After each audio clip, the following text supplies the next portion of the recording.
हाँ तो बच्चों, आज हम बहुत ही महत्वपूर्ण टॉपिक लेकर के आए हैं और गणित में कैलकुलेशन में एक बहुत महत्वपूर्ण टॉपिक है कि कैलकुलेशन करते समय हम ब्रैकेट यानी कोष्टक का प्रयोग कैसे करेंगे।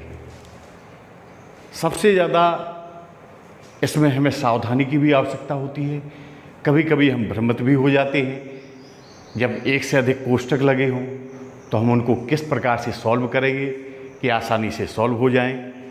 ठीक है, तो आज हम यही टॉपिक लेकर के आपके सामने आ रहे हैं और निश्चित ही आप लोग तैयार होंगे। अगर आपके पास नोटबुक यानी कॉपी और पेन लेकर के आप तैयार होकर के बैठ जाइए। और जब भी मैथमेटिक्स का नियम होता है कि मैथमेटिक्स में हम बिना पेन लिए कॉपी लिए तो बैठेंगे ही नहीं, बिल्कुल। ठीक है, तो क्योंकि जाने कब कौन सी बात हमें नोट करनी पड़ जाए या हमें कोई कैलकुलेशन करना पड़ जाए, तो इसीलिए हम पेन और कॉपी लेकर के अपने पास में बैठेंगे और देखेंगे आज का ये टॉपिक। ठीक, तो कोष्टक यानी ब्रैकेट्स का क्या प्रयोग है, तो इसको ध्यान से देख लो कि सबसे पहले होता है रेखा कोष्टक। रेखा कोष्टक को एक रेखा से प्रदर्शित करते हैं और ऊपर 2 अंकों में एक रेखा लगी होती है। ठीक है, तो इसको हम रेखा कोष्टक कहते हैं। सबसे पहले जो क्रम बता रहे हैं, एक क्रम भी यही रहेगा। सबसे पहले हम रेखा कोष्टक को ही सॉल्व करेंगे। ठीक है, तो रेखा कोष्टक यानी संख्याओं के ऊपर एक रेखा बनी होगी। अभी हम जब एग्जाम्पल बताएंगे आप लोगों को तो पूरा स्पष्ट आपको समझ में आ जाएगा। ठीक है, तो रेखा कोष्टक हो गया है बिनकुलम। और इसके बाद सेकंड नंबर पे आता है छोटा कोष्टक। छोटा कोष्टक इस टाइप का होता है। ठीक है, इसमें छोटा कोष्टक पैरेंथेसिस राउंड ब्रैकेट। इसके बाद हम सेकंड नंबर पर छोटे कोष्टक को सॉल्व करते हैं। थर्ड नंबर पर है मझला कोष्टक। इसके बाद हम मझले कोष्टक की डिजाइन आप लोग ध्यान से देख लो। ये मझला कोष्टक है और इस मझले कोष्टक को हम ब्रेसेस करली ब्रैकेट भी कहते हैं। और इसके बाद हम जो सॉल्व करेंगे सबसे लास्ट में वो है बड़ा कोष्टक। बड़ा कोष्टक को हम स्क्वायर ब्रैकेट भी कहते हैं। तो इसके बाद बड़ा कोष्टक रहेगा। तो हमारा एक बार फिर से ध्यान से देख लो। सबसे पहले हम रेखा कोष्टक को सॉल्व करेंगे। ठीक है, इसके बाद छोटे कोष्टक को सॉल्व करेंगे और इसके बाद मझले कोष्टक को सॉल्व करेंगे और इसके बाद बड़ा कोष्टक को सॉल्व करेंगे। हो सकता है कुछ सवालों में रेखा कोष्टक और छोटा कोष्टक भर हो, या कुछ सवालों में रेखा कोष्टक, छोटा कोष्टक और मझला कोष्टक हो, या किसी सवालों में सभी चारों प्रकार के कोष्टक हो, यानी रेखा कोष्टक भी हो, छोटा कोष्टक भी हो, मझला कोष्टक भी हो और बड़ा कोष्टक भी हो। तो इसको हम एक स्क्रीनशॉट ले लो आप लोग और इसके बाद हम आगे चलते हैं। अब हम इसको एक एग्जाम्पल के द्वारा समझने का प्रयास करेंगे।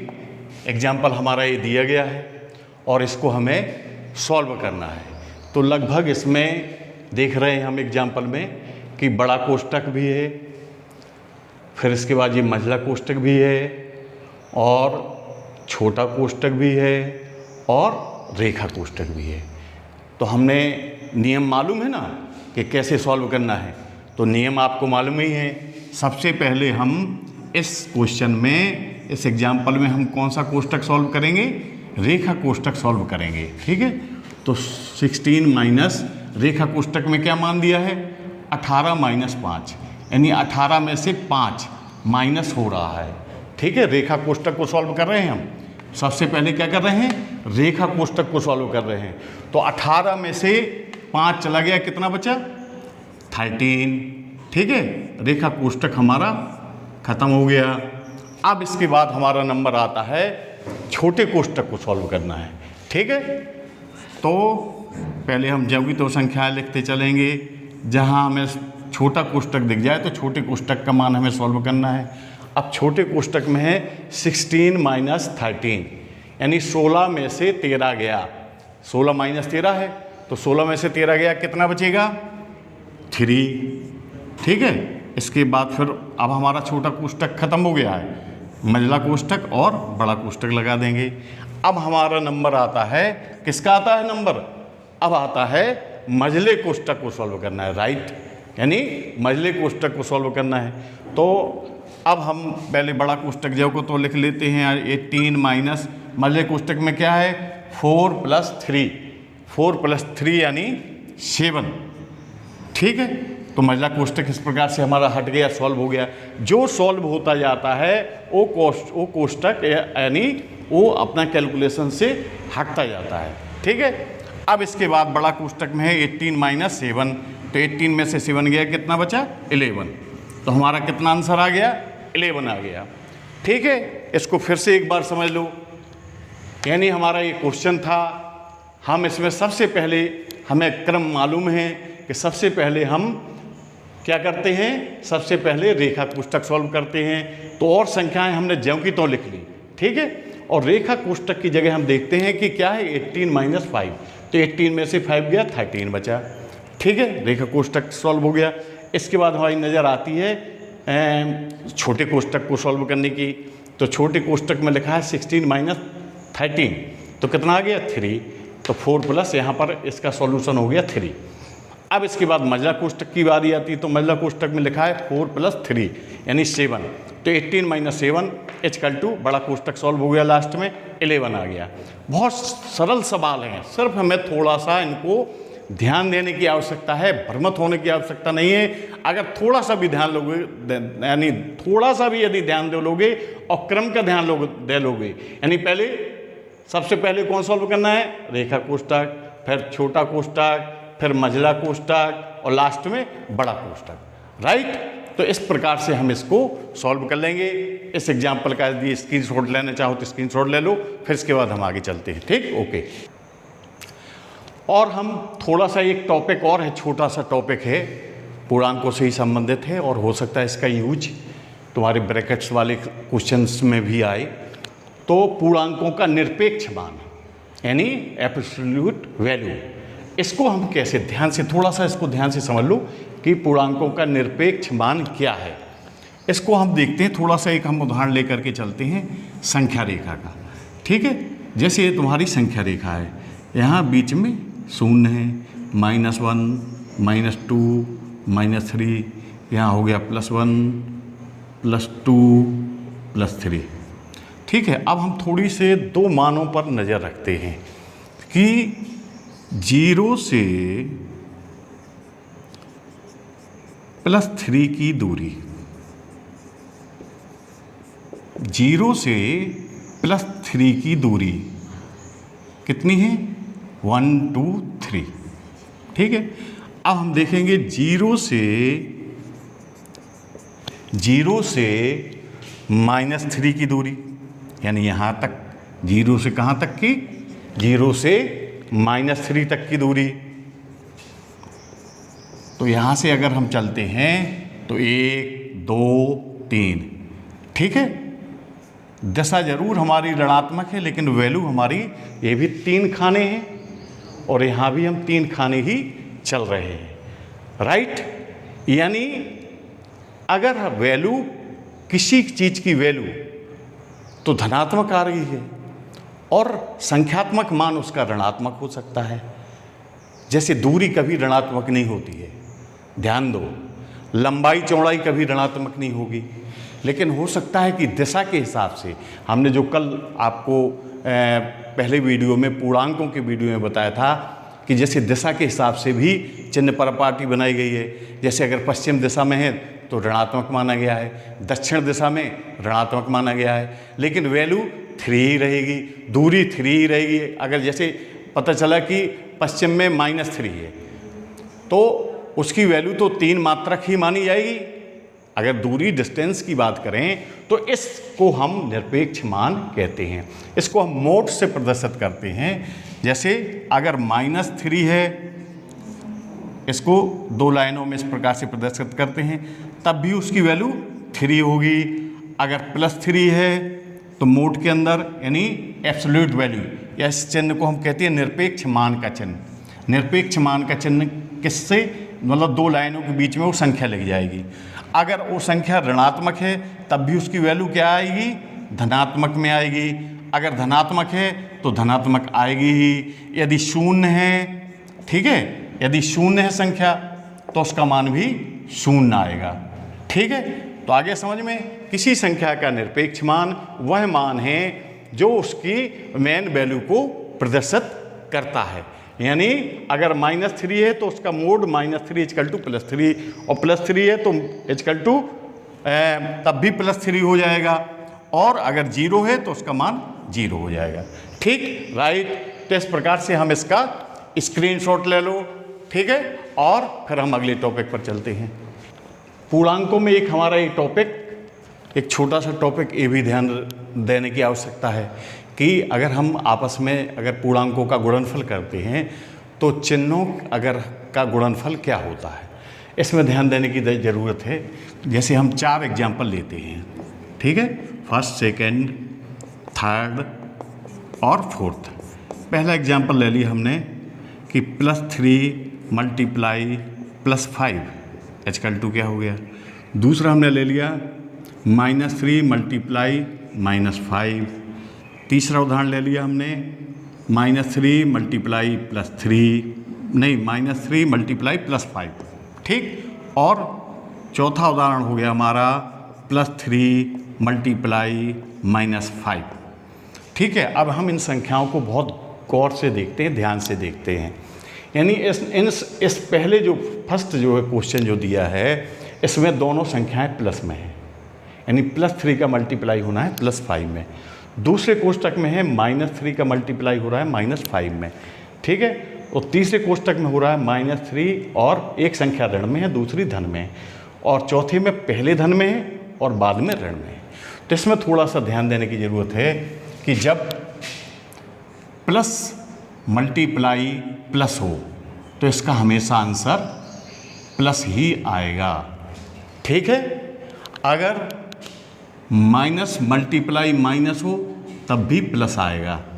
यानी इससे सिद्ध हो गया कि एक से चिन्हों का गुणनफल हमेशा धनात्मक आता है। यानी चाहे हमारा प्लस गुणे प्लस हो तब भी प्लस आएगा, और चाहे माइनस गुणे माइनस हो तब भी प्लस आएगा। ठीक है, अब विपरीत चिन्हों का क्या देखते हैं। विपरीत चिन्हों में हम देखते हैं कि अगर प्लस गुणे माइनस है तब माइनस होगा, या माइनस गुणे प्लस है तब भी माइनस होगा। ठीक है, माइनस गुणे प्लस है तब भी माइनस होगा, या प्लस गुणे माइनस है तब भी माइनस होगा। तो इस प्रकार से हम चिन्हों का इसमें ध्यान रखते हैं। तो इसमें निष्कर्ष क्या निकला, इसमें तो क्लियर हो गया कि एक से चिन्हों का गुणनफल हमेशा धनात्मक आता है।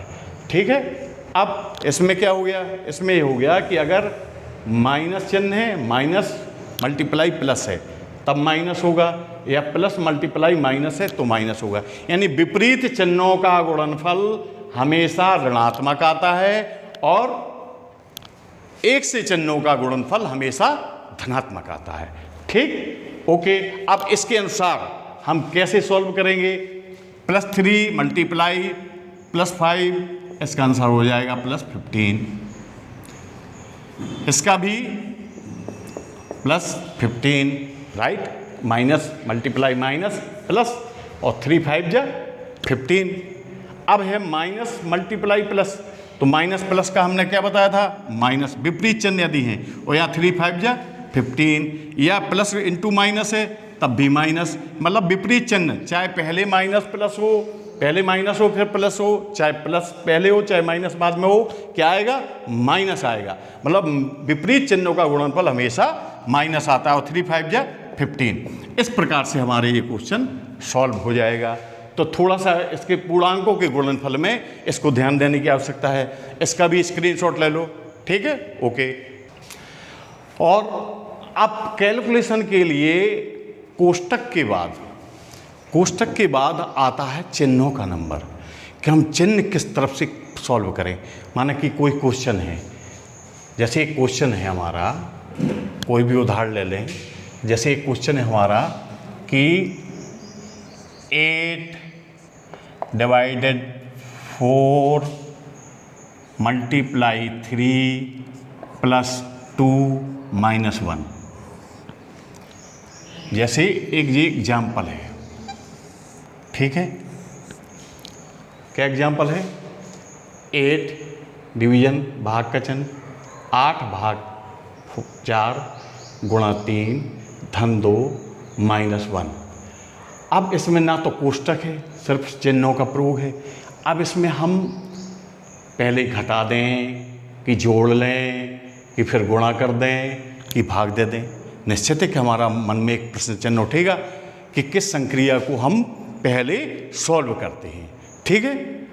तो अब इस प्रश्न के निदान के लिए, इस प्रश्न को सॉल्व करने के लिए एक नियम बनाया गया है। थोड़ा सा ध्यान रखना है, शॉर्टकट में यदि हम उसको बताएंगे तो शॉर्टकट में सिर्फ इतना ध्यान रखना है, इंग्लिश के अगर वर्डों में हम ध्यान दें तो बोर्ड मास, बी का मतलब ब्रैकेट्स, ओ का मतलब ऑफ, डी का मतलब डिवीजन, एम का मतलब मल्टीप्लिकेशन, ए का मतलब एडिशन और लास्ट में एस का मतलब सब्सट्रैक्शन, यानी सब्सट्रैक्शन, ठीक है। अब अगर हम हिंदी में आ जाएं तो ब्रैकेट का मतलब होता है कोष्टक, यानी सबसे पहले हम अगर कोष्टक लगा है तो कोष्टक वाली संख्या सॉल्व करें। अब चाहे कोष्टक कोई भी लगा हो, चाहे मंझला लगा हो, चाहे बड़ा हो, चाहे छोटा हो, मतलब पहले कोष्टक के नियम लगाते हुए सॉल्व करेंगे, ठीक है। कोष्टक वाली पहले कोष्टक वाली संख्याओं को हटाएंगे। अगर कोष्टक हट गया तो फिर ऑफ यानी का, जैसे आ जाता है कभी कभी कि 5 का 1/2 कितना होगा, 5 का 1/2 कितना होगा, तो ऑफ यानी का वाले सवालों को सॉल्व करेंगे। इसके बाद डी का मतलब डिवीजन, डिवीजन का मतलब होता है भाग, यानी जब भाग, सबसे पहले ब्रैकेट कोष्टक वाले सवाल, फिर ऑफ यानी का वाले सवाल, फिर डिवीजन मतलब भाग वाले सवाल सॉल्व करेंगे। इसके बाद एम का मतलब मल्टीप्लिकेशन यानी गुणा वाली संक्रिया को हम सॉल्व करेंगे। और इसके बाद फिर एडिशन यानी योग के चिन्ह वाले को लेंगे। और सबसे लास्ट में हो गया सब्ट्रैक्शन यानी घटाने वाले चिन्ह को हम सॉल्व कर लेंगे। तो इसी प्रकार से एक ये नियम बन गया और इसको हम नाम दे दिया, हमने क्या दे दिया नाम? बोर्ड मास। इसको जो अगर जे वर्ड हम यदि ध्यान रखें, BODMAS, बोर्ड मास, तो बोर्ड मास से जी हमारा पूरा बोर्ड मास यानी bracket, of, division, multiplication, addition, subtraction, इस क्रम से हम सवालों को सॉल्व करेंगे। यदि हमें हिंदी में याद रखना है तो कोष्टक का ले लिया हमने को, और का ले लिया का, भाग का ले लिया भा यानी भावा ले लिया, तो को का भा, गुणा का ले लिया गु, छोटा गु हैं, योग का ले लिया यो, और घटाने के ले लिया घा। तो को का भू गु योग जी हिंदी में थोड़ा सा लेकिन जैसे हिंदी मीडियम वाले छात्र, अब तो हिंदी इंग्लिश मीडियम का कोई ज़्यादा अंतर, मैथमेटिक्स में ज़्यादा अंतर नहीं है।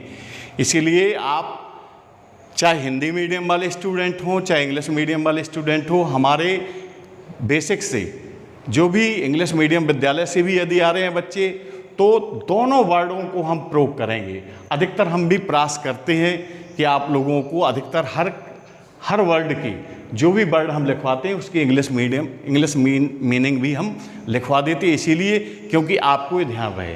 तो ठीक है, इस प्रकार से हम इसका स्क्रीनशॉट ले लो। और इसके बाद अब हम इसी के, जिसमें बोर्ड मास का भी यूज हो, कोष्टक का भी यूज हो, और इस प्रकार से हम एक एग्जाम्पल और यदि आपको बताएंगे। इसके बाद आपको होमवर्क यही है कि आपको जितने भी एग्जाम्पल एक्सरसाइज में दिए गए हैं वो सॉल्व करना है, और उसमें यदि कहीं भी कोई प्रॉब्लम आती है तो बताएंगे। ठीक है, ओके, इसका स्क्रीनशॉट ले लो। हम बहुत छोटा सा उदाहरण लेकर के चलते हैं, मतलब बिल्कुल छोटा सा उदाहरण जिससे आप लोगों को पूरा क्लियर हो जाए। यानी बिल्कुल छोटा सा एग्जाम्पल लेकर के चलते हैं। देखते हैं कि एक सवाल दिया है 8/4 8/4 धन 5 ऋण 3 गुणा 2, यानी 8 डिवीजन का चिन्ह, 4 एडिशन का चिन्ह, 5 सब्ट्रैक्शन 3 मल्टीप्लिकेशन 2। ठीक, अब हम इसको बोर्ड मास से, अपने मन में क्या है, बोर्ड मास को ध्यान रखेंगे कि बोर्ड मास में कौन सी रूलिंग है। सबसे पहले हम इसमें देखते हैं बी, क्या ब्रैकेट है? इस सवाल में ब्रैकेट नहीं है, नहीं तो हम पहले ब्रैकेट सॉल्व करते। फिर क्या ओ का मतलब ऑफ है? नहीं है। तो इसके बाद क्या है? डी, डी का मतलब डिवीजन, तो डिवीजन है, तो हम सबसे पहले डिवीजन को सॉल्व करेंगे, यानी भाग के चिन्ह को सॉल्व करेंगे। तो यहाँ 8 डिवीजन के चिन्ह 4 है, तो यानी 4 दूनी 8, 4 का भाग 8 में दे दिया तो कितना आ गया? और बाकी हम एक बार में एक ही संक्रिया को हम सॉल्व करेंगे, बिल्कुल कहीं भी गलती नहीं हो सकती, वो क्लियर हो जाएगा। ठीक है, अब इसके बाद हम देखते हैं डिवीजन के बाद क्या होना चाहिए? मल्टीप्लिकेशन होना चाहिए। तो जिसको हम ज्यों को त्यों लिखते चलें। अब यहाँ मल्टीप्लिकेशन हुआ तो 3 2 जा, यानी 3 दूनी 6 हो गया। हमने गुणा वाला चिन्ह सॉल्व कर दिया। अब हम क्या करेंगे? ए का मतलब क्या हो गया? एडिशन। एडिशन मीन्स हम धन वाले चिन्हों को जोड़ देंगे। तो धन वाले चिन्ह हमारे 2 + 5 है, तो कितना हो गया? 2 + 5 7 -6 ज्यों को त्यों लिख देते हैं, यानी एडिशन वाला हमने सॉल्व कर दिया। पहले में डिवीजन सॉल्व किया, दूसरे में फिर मल्टीप्लिकेशन सॉल्व किया, फिर एडिशन। एडिशन के बाद सबसे लास्ट में सब्ट्रैक्शन। तो 7 में से 6 गया, यानी 7 में से 6 गया, क्या आ गया? 1। तो इसका आंसर कितना हो गया? 1 आ गया। ठीक, बिल्कुल छोटा सा एग्जाम्पल बताया था। अब आपको काम ये करना है कि घर पर खास तौर से क्लास 6 की मैथ में जो पूर्णांक का चैप्टर है, उसमें पूर्णांक के चैप्टर के लास्ट में दिया है, एक पूरी एक्सरसाइज दी गई है और काफ़ी संख्या में एग्जाम्पल भी दिए गए हैं क्लास 6 की मैथ में। तो आपको एग्जाम्पल भी लगाना है, या किसी कक्षाओं में या अन्य कहीं भी आपको कोई भी इस प्रकार की जो बहुत इसका प्रतियोगिता परीक्षाओं में भी बहुत आते हैं, खासतौर से कंपटीशन एग्ज़ाम में ये वाले क्वेश्चन बहुत पूछे जाते हैं। तो कंपटीशन एग्ज़ाम के भी अगर कहीं भी मिल जाए किसी किताब में, तो आप मैक्सिमम सवाल सॉल्व करेंगे। उसमें यदि कोई प्रॉब्लम आती है तो उस क्वेश्चन को आप कमेंट्स बॉक्स में लिख देंगे। हम नेक्स्ट वीडियो में प्रयास करेंगे कि उस कमेंट्स बॉक्स में उसका आंसर देने का निश्चित ही प्रयास करेंगे और आंसर देंगे। इस प्रकार से हमारा एक छोटा सा टॉपिक था। आपको कैसा लगा? अच्छा लगा है तो आप लोग निश्चित ही कमेंट्स बॉक्स में कमेंट्स लिखें और देखते रहिए, पढ़ते रहिए और कोरोना को दूर भगाते रहिए। कोरोना दूर भागेगा और हम लोग पढ़ेंगे। शाबाश, ओके, धन्यवाद।